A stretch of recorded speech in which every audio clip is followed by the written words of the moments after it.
आज हम गाल्वनिक सेल और डैनियल सेल की जो क्रियाविधि है उस पर चर्चा करेंगे। किस तरह से काम करती है, कैसे इसमें करंट बनती है और कौन सी वो रासायनिक अभिक्रियाएं होती हैं जिसके ज़रिए ये सब होता है, उस पर आज हम चर्चा करने जा रहे हैं। तो मैंने एक सेटअप बना के रखा हुआ है यहाँ पर, इस पर चर्चा कर लेते हैं। तो ये जो इसमें तो हमारे पास अलग अलग सॉल्यूशन हैं, उनमें अलग अलग इलेक्ट्रोड हैं। मान लीजिए कि ये हमारे पास, हम ये डैनियल सेल की चर्चा करने जा रहे हैं। तो यहाँ पर ये एक जिंक का इलेक्ट्रोड है, ये जिंक का इलेक्ट्रोड है और इसमें जो सॉल्यूशन है वो है जिंक सल्फेट का, है ना। यानी हमने जिंक की जो छड़ है उसको हमने जिंक सल्फेट के सॉल्यूशन में डुबा के रखा हुआ है। दूसरी ओर ये हमारे पास कॉपर की छड़ है और इसको हमने कॉपर सल्फेट के सॉल्यूशन में डुबा के रखा हुआ है।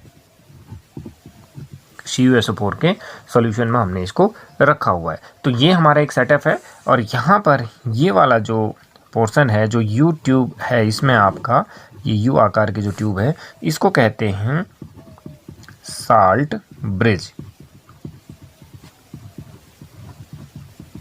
इसको हम जो हैं, इसको लवण सेतु के नाम से जाना जाता है। ये लवण सेतु है, साल्ट ब्रिज है। इस तरीके से इसके अंदर हमने एक पदार्थ रखा हुआ है और जैसे कि KCl, या इसके अंदर हम NH4Cl का भी इस्तेमाल कर सकते हैं। NH4Cl ये वोल्टामीटर है और ये तार के माध्यम से हमने इसको जोड़ रखा है। तो जब ये सेटअप इसमें बनाया जाता है, जब ये सेटअप इसमें बनता है, तो इसमें होता क्या है कि ये जो जिंक है, यानी अब यहाँ ध्यान देंगे हम, यानी जो जिंक के जो यहाँ जिंक की जो छड़ है, ये छड़ क्या होती है, इस विलयन में घुलने लगती है, अर्थात यहाँ से इसमें जिंक 2+ आयन आने लगते हैं इस तरीके से। यानी ये छड़ जो है, इसका मतलब इस छड़ का क्या होगा, धीरे धीरे ये छड़ पतली होती जाएगी, यानी ये घुलने लगेगी, यानी इसका डिसोल्यूशन हो रहा है, इसमें जिंक आयन इसमें आ रहे हैं। अब जब जिंक आयन आते हैं तो जिंक आयन आएंगे तो ये जिंक 2+ कैसे बनते हैं, जिंक 2+ बनते हैं यानी इस क्रिया के द्वारा। यानी कैसे बनते हैं, यानी जैसे कि हमारे पास ये जिंक था और ये बदल गया आपका जिंक 2+ और इसने क्या दे दिए, 2 इलेक्ट्रॉन दे दिए। ये इस तरह का प्रक्रिया इसमें होगा, यानी जिंक जो है जिंक 2+ में चेंज हो रहा है और इसमें 2 इलेक्ट्रॉन आपके निकल करके आ रहे हैं। ये 2 इलेक्ट्रॉन जो हैं वो इलेक्ट्रॉन इस पर रहेंगे, यानी बहुत सारे इलेक्ट्रॉन इस पर रहेंगे और जिस कारण से इसका जो चार्ज होगा वो क्या हो जाएगा, नेगेटिव हो जाएगा। ये ऋण आवेशित हो जाएगा, ये ऋण आवेशित हो जाएगा, ये ऋण आवेशित होगा और इसको हम जो हैं, इसका जो नाम हम यहाँ देंगे, इसका नाम होगा एनोड। इसका नाम क्या होगा, एनोड। इसे हम जो है एनोड कहेंगे, यानी ये कहलाएगा एनोड। इसको क्या कहा जाएगा, इसको एनोड कहा जाएगा, ये एनोड कहा जाएगा। और ये जो रिएक्शन यहाँ हो रहा था, यानी कि जिंक तो जिंक 2+ में बदल रहा था, इस रिएक्शन को हम क्या कहेंगे, ऑक्सीडेशन। ये रिएक्शन क्या होगा, ऑक्सीडेशन होगा। ये रिएक्शन ऑक्सीडेशन होगा, अर्थात इसको क्या कहेंगे आप, ऑक्सीकरण होगा। तो पहली चीज़ हम यहाँ से सीख गए कि जो हमारा एनोड होगा वहाँ पर ऑक्सीकरण होगा और वो ऋणात्मक होगा। और ऋणात्मक क्यों होगा, क्योंकि ये जिंक इसमें बदलेगा। अब ये जिंक इसी में क्यों आएगा, इस पर हम बाद में चर्चा करेंगे। इलेक्ट्रोड पोटेंशियल जब हम बताएंगे तो वहाँ पर ये क्लियर होगा कि ये जिंक ही इसमें क्यों आ रहा है ना। तो यहाँ से ये धीरे धीरे इसका होगा। तो ये एनोड का जो होगा, एनोड का एक चीज़ और होगा कि इसका जो भार होगा वो कम हो जाएगा, यानी इसके भार में क्या आएगी, इसके भार में हमेशा क्या आएगी, कमी आएगी। इसके भार में कमी आएगी। क्यों आएगी इसके भार में कमी, कमी इसलिए आएगी, इसका भार डिक्रीज हो जाएगा, इसका वेट डिक्रीज होगा क्योंकि जिंक आयन इसमें आने लगे हैं। अच्छा, अब दूसरी तरफ क्या होगा कि ये जो इलेक्ट्रॉन है आपके, इस तार के माध्यम से ये जितने भी इलेक्ट्रॉन हैं आपके, ये जो हैं इस दिशा में बहने लगेंगे, यानी यहाँ आने लगेंगे इलेक्ट्रॉन, आपके यहाँ आने लगेंगे। अच्छा, यहाँ पर क्या होता है कि जैसे आप देख रहे हैं इसमें कॉपर सल्फेट, यानी इसके अंदर Cu2+ आयन है और दूसरे जो है SO4- आयन इसके अंदर हैं। अब यहाँ क्या होता है कि ये जो कॉपर आयन है ये इस पर डिपॉजिट होने लगते हैं, यानी इस पर जमा होने लगते हैं।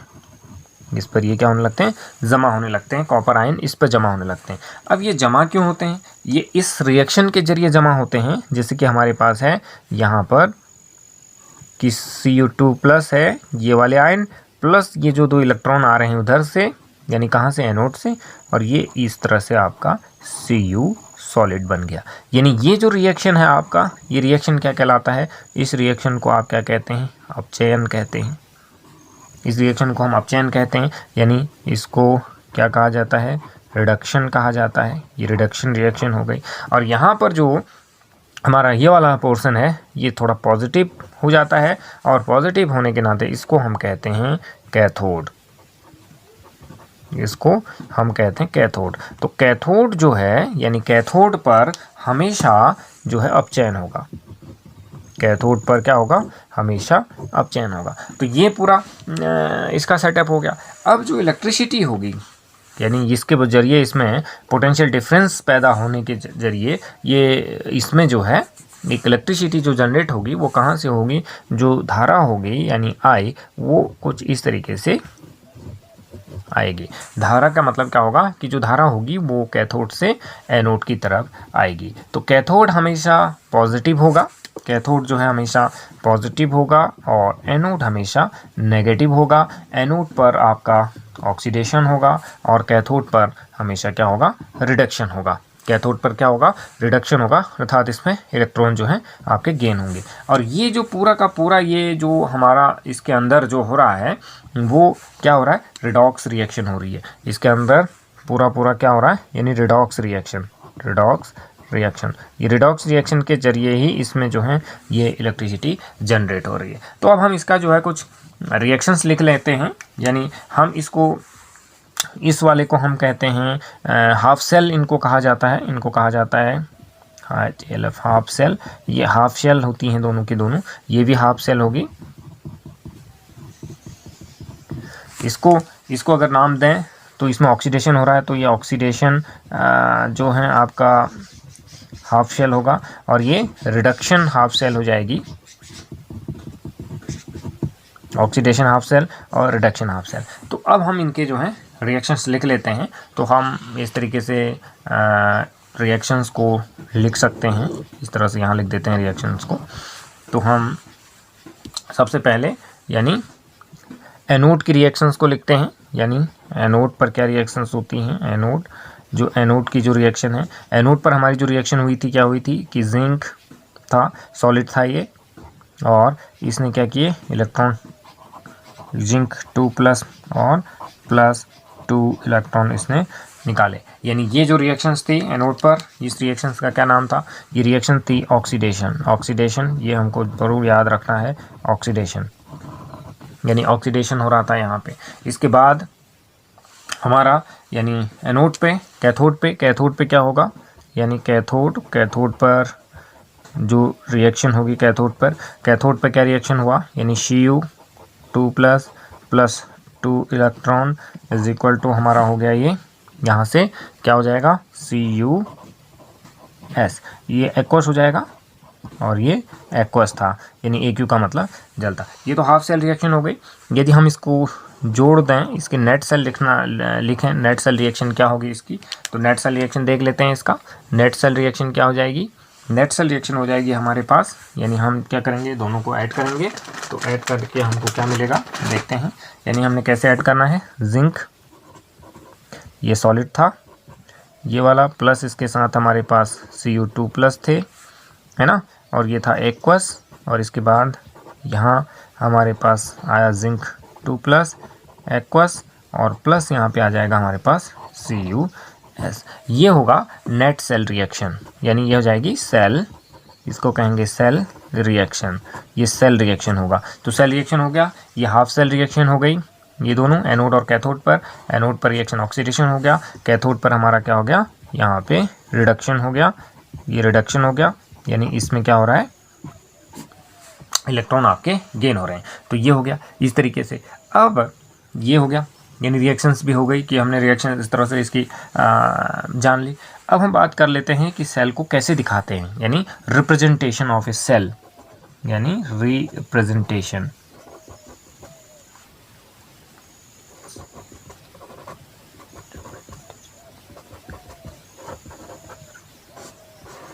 यानी सेल का निरूपण कैसे करते हैं, इसको हिंदी में कह सकते हैं निरूपण। किसी सेल को हम कैसे दिखाते हैं उस पर हम चर्चा कर लेते हैं। हम सबसे पहले क्या करते हैं, एनोड को लिखते हैं। तो एनोड पर जो भी चीज़ हो रही होती है उसको हम लिख लेते हैं इस तरीके से, जैसे कि हमने लिखा, यहाँ पर हमने लिखा जिंक और एक लाइन खींची और इसके बाद हमने ये लिख दिया जिंक 2+, और यहाँ पर हम इसका कंसंट्रेशन लिखते हैं, सपोज अभी बताएंगे इसका, और इसके बाद हम 2 लाइन इसमें खींचते हैं इस तरीके से, और यहाँ पर हम क्या लिखते हैं Cu2+, और इसके बाद यहाँ पर हम Cu, इसको हम S लिखते हैं, यहाँ पर इसके नीचे S लिखते हैं, और इसके नीचे लिख देते हैं AQ, इसके नीचे भी आप लिखेंगे AQ, और ये हो जाएगा S, और ये भी क्या होगा, S होगा। अब बात सपोज करिए हमने इसका सांद्रण रखा है 1m कंसंट्रेशन, और इसका भी हमको 1m कंसंट्रेशन रखा हुआ है हमने, मान लीजिए। तो हम उसको यहाँ पर लिख सकते हैं 1m, यहाँ पर लिखा होगा और यहाँ पे लिखा होगा 1m, यानी ये सांद्रण हो जाएगा यहाँ पर। तो कहने का मतलब है हम यहाँ पे जो है सांद्रण यहाँ पे इसको निरूपित करेंगे, इसको C1 C2 के टर्म्स में भी आप लिख सकते हैं। तो ये हमारे पास क्या हो जाता है, सेल का निरूपण हो जाता है। और ये जो 2 लाइन आपको दिखाई दे रही हैं, ये जो है SALT साल्ट ब्रिज को निरूपित करती है, ये साल्ट ब्रिज को दिखा रही है। ये जो 2 लाइन है ये आपको साल्ट ब्रिज को दिखाएंगी। ठीक हो गया, तो ये तो रिप्रेजेंटेशन हो गया। इसी तरीके से आप इसका चित्र बना करके ये सीखेंगे इसमें। और हमेशा जो है ये जो साइड है यहाँ एनोड होगा और इस तरफ को कैथोड होगा, और ये यू टाइप की जो है यू नलिका है, इससे इसको जोड़ा रहेगा जो साल्ट ब्रिज होगा। अब हम बात कर लेते हैं कि साल्ट ब्रिज का क्या योगदान इसमें रहेगा। हम बात करते हैं लवण सेतु के कार्य, यानी इसको क्यों लगाया गया है। तो इसको लगाने का पहला कार्य है कि ये जो है परिपथ को पूर्ण करता है। पहला है कि परिपथ को पूर्ण करना, यानी कंप्लीट करता है सर्किट को, यानी परिपथ को पूर्ण करता है। अब दूसरा कारण है इसका कि मेंटेन इलेक्ट्रिकल न्यूट्रलिटी, यानी ये विलयनों की, इस तरह से हम इसको लिख सकते हैं कि जो विलयनों की विद्युत उदासीनता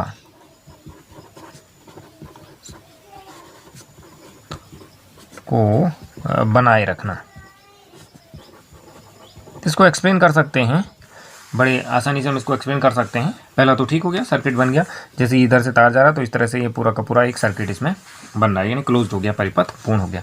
दूसरा विलयन जो है, यानी ये 2 तरह के विलयन है इसमें आपका, एक तो जिंक सल्फेट का विलयन रखा है, दूसरा कॉपर सल्फेट का विलयन रखा है।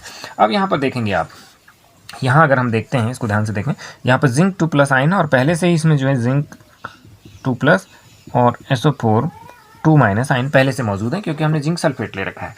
उसी तरह से इसमें पहले से ही आपके कॉपर 2+ और सल्फेट आयन इसके अंदर मौजूद हैं।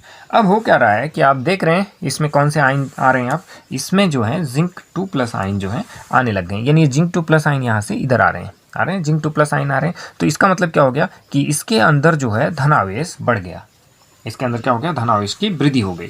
इसमें जो धनावेश बढ़ गया, क्योंकि 2 धन थे तो 2 ऋण भी थे, अब ये 2 और आ गए, यानी इस तरह से इसमें बहुत सारे आ रहे हैं। तो इसका मतलब इसमें जो है धनावेश जो है आपका बढ़ रहा है। तो जब धनावेश बढ़ता है तो हमने ये U2, इस जो ये U आकार की नलिका है, इसके अंदर हमने पोटेशियम क्लोराइड, यानी ये K+ है और Cl-, ये NH4+ और Cl-, हमने इस तरह के आयन इसके अंदर रखे। ये सेमी सॉलिड होता है, यानी अर्ध ठोस के रूप में इसको रखा रहता है एगार के साथ। तो इसको जो है यहाँ से, तब क्या होता है कि जब यहाँ धनावेश बढ़ जाता है तो यहाँ से उतना ही ऋण आवेश वापस आता है। जैसे मान लीजिए यहाँ पर क्या जाएंगे, यहाँ से क्लोराइड आयन आने लगेंगे, यहाँ से इसमें से क्लोराइड आयन, हमने इसमें क्लोराइड आयन और पोटेशियम आयन इसके अंदर हैं। ये जो है, क्योंकि यहाँ पर क्या हो गया कि धनावेश में वृद्धि हो गई, तो जितनी धनावेश में वृद्धि होती है उतने ही ऋण आयन इस U आकार की नलिका से होते हुए यहाँ आ जाते हैं, और इसका जो बड़ा हुआ धनावेश था वो खत्म हो जाता है, यानी बराबर हो जाता है। ठीक इसी प्रकार क्या होता है कि यहाँ पर जो कॉपर आयन है वो इस पे जमा होने लगते हैं, इस रिडक्शन के जरिए, जो हमने भी पढ़ा था,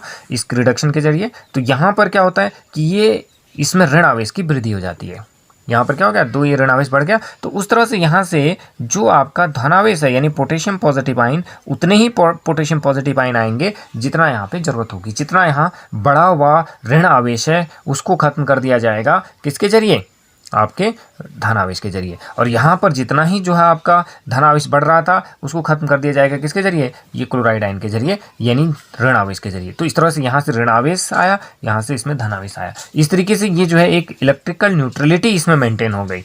है ना, इलेक्ट्रिकल न्यूट्रलिटी मेंटेन हो गई, यानी विलयनों का जो विद्युत उदासीनता थी वो बनी रही, यानी उसमें कोई धन या ऋण आवेश पैदा नहीं हुआ, इसलिए इस तरीके को यूज़ किया जाता है। और कहीं कहीं पर क्या होता है, कुछ डायफ्राम्स यूज़ किए जाते हैं, उस पर भी बाद में चर्चा करेंगे। तो ये इस तरीके से जो है हमारा ये पूरा जो है वो हो जाता है। तो अब एक सवाल इसका ले लेते हैं, इसके बाद बात करेंगे आगे। एक क्वेश्चन है mg, ये सेल दे रखी है, ये पूरा सेल का रिप्रेजेंटेशन है, के लिए निम्न प्रश्नों के उत्तर दीजिए। तो हमें सबसे पहले इसमें क्या देना है, पहला क्वेश्चन है एनोड तथा कैथोड को पहचानिए। तो एनोड और कैथोड को कैसे पहचानेंगे, यानी जो एनोड होगा हमारा, यानी एनोड पर हमारा क्या होगा, एनोड पर हमेशा क्या होता है, एनोड जो होता है वहाँ पे ऑक्सीडेशन होता है, ऑक्सीडेशन होता है, एनोड पे क्या होता है, ऑक्सीडेशन होता है। अब ऑक्सीडेशन कैसे हो रहा है, यानी ये यहाँ पर देख रहे हैं आप, ये M जो है Mg2+ में चेंज हो रहा है, यानी यहाँ पर क्या हो रहा है, ऑक्सीडेशन, और ये क्या हो रहा है, रिडक्शन। तो ये Mg जो है आपका क्या है, इसमें आपका एनोड है, यानी इसमें मैग्नीशियम की छड़ जो है एनोड का काम करेगी। कैथोड, हाँ कैथोड क्या होगा, CaTHOD, कैथोड पर क्या होगा, कैथोड पर रिडक्शन हो रहा है, यानी कॉपर 2+ कॉपर में चेंज हो रहा है, यानी इसमें जो है कॉपर जो है हमारे पास, कॉपर पर जो है ये हमारे पास क्या होगा, कैथोड का काम करेगा। दूसरा, एनोड और कैथोड पर होने वाली अभिक्रियाएं लिखिए। तो क्या होता है कि इस रिएक्शन के अंदर हम जो एनोड है, एनोड पर जो अभिक्रियाएं लिखते हैं, एनोड पर कैसे अभिक्रियाएं लिखते हैं, एनोड पर जैसे कि एनोड पर क्या होता है, यानी ये हो रहा है, तो हमारे पास क्या हो रहा है कि Mg जो है कैसे चेंज हो रहा है, Mg2+ में चेंज हो रहा है, और यहाँ से क्या निकल रहे हैं, 2 इलेक्ट्रॉन निकलेंगे, और यहाँ ब्रैकेट में आप जो है इसको जो है ऑक्सीडेशन यहाँ पे लिख देंगे। दूसरा, कैथोड पर जो है अभिक्रिया, कैथोड पे क्या अभिक्रिया हो रही है, कैथोड हमारे पास CO2+ है, तो CO2+ हो जाएगा और +2 इलेक्ट्रॉन हो जाएंगे, और इधर से ये क्या बन जाएगा, CuS, इसको भी S कर दीजिए, इसको एक्वस कर दीजिए, और ये हो जाएगा रिडक्शन। ये रिडक्शन हो गया। अब इस क्या करना आपने, कभी कभी नेट सेल रिएक्शन पूछता, नहीं भी पूछता, तो दोनों को आपने जोड़ देना है। दोनों को कैसे जोड़ेंगे, यानी ये दोनों आपके कैंसिल हो जाएंगे, और हमारे पास क्या बचेगा, MgS बचेगा, इसको दूसरे से लिख लेते हैं, Mg सॉलिड बचा, S प्लस हमारे पास क्या बचा, इसमें कॉपर 2+ बचा जो कि एक्वस रहेगा, और इसके बाद हमारे पास यहाँ पे बचा Mg+2 जो क्या रहेगा, एक्वस में रहेगा, और प्लस हमारे पास क्या बचा यहाँ पे, कॉपर Cu, और जो क्या रहेगा, सॉलिड। तो ये हमारी जो रिएक्शन है, ये इस रिएक्शन का नाम क्या हो जाएगा, सेल अभिक्रिया। कभी कभी पूछा जाता है कि सेल अभिक्रिया लिखिए, इसको सेल अभिक्रिया भी कहते हैं, इसको नेट सेल अभिक्रिया भी कहा जाता है, इसको नेट सेल अभिक्रिया भी कहा जाता है, सेल अभिक्रिया भी कहा जाता है, यानी इसको हम कह सकते हैं सेल रिएक्शन, इसको सेल रिएक्शन के नाम से भी जानते हैं। तो सेल रिएक्शन लिखने के लिए ये आएगा। अच्छा, इलेक्ट्रॉनों की जो संख्या है, वो कितनी है, इसमें इलेक्ट्रॉनों की संख्या, वो 2 इलेक्ट्रॉन इसमें भाग ले रहे हैं अभिक्रिया में, आपने देख रहे हैं 2 इलेक्ट्रॉन यहाँ पे भाग ले रहे हैं, है ना, ये 2 इलेक्ट्रॉन इसमें भाग ले रहे हैं। कभी कभी क्या होता है कि जब रिएक्शन कंप्लीट बैलेंस नहीं होती, तो उस दौरान आपको इलेक्ट्रॉनों की संख्या को बराबर करना पड़ता है। ये इलेक्ट्रॉनों की संख्या बराबर होनी चाहिए, इसमें आप गुणा करके इसको बराबर करेंगे, एक आध एग्जाम्पल उसका भी देंगे तो आप सीख जाएंगे। तो इस तरीके से हमारे पास ये एक जो है एनोड और कैथोड पर होने वाली अभिक्रिया में पूर्ण होने वाले इलेक्ट्रॉनों की संख्या 2 हो गई, और ये रिएक्शन हमने लिख दिया एनोड और कैथोड पर, और एनोड और कैथोड को भी हमने पहचान लिया। तो इस तरीके से आप जो है रिएक्शन इसमें लिखेंगे, सवाल को बनाएंगे। अगला क्वेश्चन मैं एक और देता हूँ आपको, उसको नोट कर लें।